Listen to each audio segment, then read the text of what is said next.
Assalamualaikum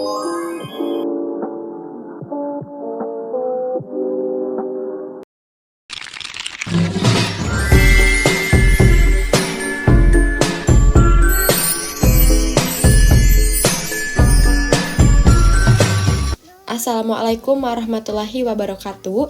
Saya Desi Guniati Putri dari kelas A2 dengan NPM 2435220073.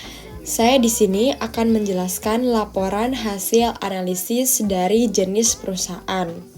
Yang pertama, ada perusahaan perseorangan isi ulang galon.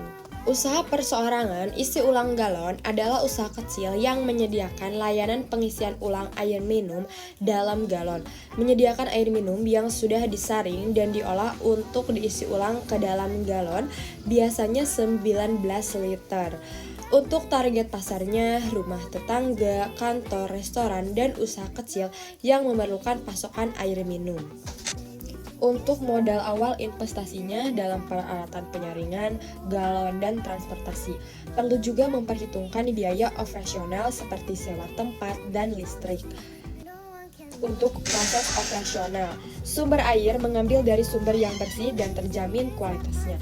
Strategi pemasarannya menggunakan media sosial, promosi lokal, dan membangun hubungan dengan pelanggan untuk meningkatkan visibilitas dengan fokus pada kualitas dan pelayanan yang baik. Usaha isi ulang galon bisa menjadi pilihan yang menguntungkan dan berkelanjutan. Nah, untuk yang kedua, ada jenis perusahaan prima, contohnya Reebok.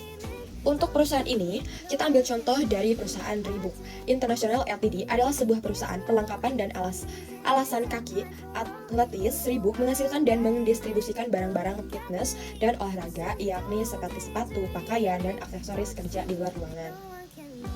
Perusahaan tersebut didirikan sejak 1895 dengan nama Z.W. Foster and Sons di Belton. Perusahaan tersebut kemudian diganti namanya menjadi Reebok dan beroperasi sebagai subsidiari dari Adidas sejak 2005. Dan untuk yang ketiga ada CP.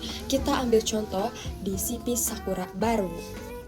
CP Sakura Baru adalah sebuah perusahaan manufaktur di bidang garmen dan perdagangan yang berdomisili di Tasikmalaya, Jawa Barat, mengerjakan setiap pekerjaan secara terintegrasi, yaitu proses pekerjaan dari hulu ke hilir, mulai dari proses rancangan, produksi, hingga pemasaran. CP Sakura merupakan salah satu produsen dan penjual yang khusus menjual produk busana muslim, khususnya perangkat alat sholat muslimah, mukena, dengan merek Sakura Baru. Sakura Baru sendiri telah ada sejak tahun 1999. Dengan komitmen Sakura Baru dalam menjaga kualitas produknya, mukananya dengan menggunakan bahan baku yang berkualitas menjadikan bisnis Sakura Baru berkembang sangat pesat dan produk yang dijual diterima dengan sangat baik oleh masyarakat. Hal ini dapat dilihat dari profil usaha Sakura Baru di masing-masing platform tersebut yang memiliki jumlah followers yang cukup banyak. Yang keempat, ada perusahaan PT, contohnya PT Gajah Tunggal. PT Gajah Tunggal didirikan pada tahun 1951. PT Gajah Tunggal memulai produksi bannya dengan ban sepeda. Sejak itu, perusahaan bertumbuh menjadi produsen ban terpadu terbesar di Asia Tenggara. Perusahaan memperluas produksi dengan membuat variasi produk melalui produksi ban sepeda motor tahun 1971, diikuti oleh ban bias untuk mobil penumpang dan komersial di tahun 1981 pada awal tahun 90-an. Terhitung 31 Desember 2022, perusahaan memiliki karyawan sejumlah 17,428, menurun sekitar 0,54% dibandingkan dengan tahun 2021. Sejumlah 17,53 sebanyak 91,66% karyawan bekerja di divisi ban, selebihnya 8,34% bekerja di divisi kain, ban, dan SDR. Nah, yang kelima, ada contoh perusahaan dari PT Asri Dharma Sejahtera. PT Asri Dharma Sejahtera merupakan salah satu badan usaha milik daerah BUMD Kabupaten Bojonegoro yang telah berdiri sejak tahun 2002. Didirikan berdasarkan akte notaris nomor 484 Yatiman Hadi Suparno di Bojonegoro tertanggal 11 Juli 2002.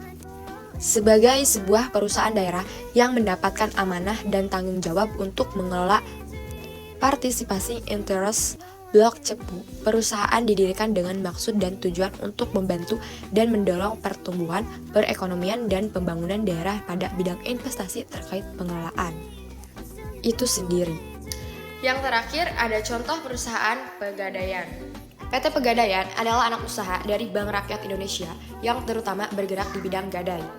Untuk mendukung kegiatan bisnisnya, hingga akhir tahun 2022, perusahaan ini memiliki 12 unit kantor wilayah, 61 unit kantor area, 642 unit kantor cabang, dan 3.444 unit pelayanan yang terbesar di seantero Indonesia.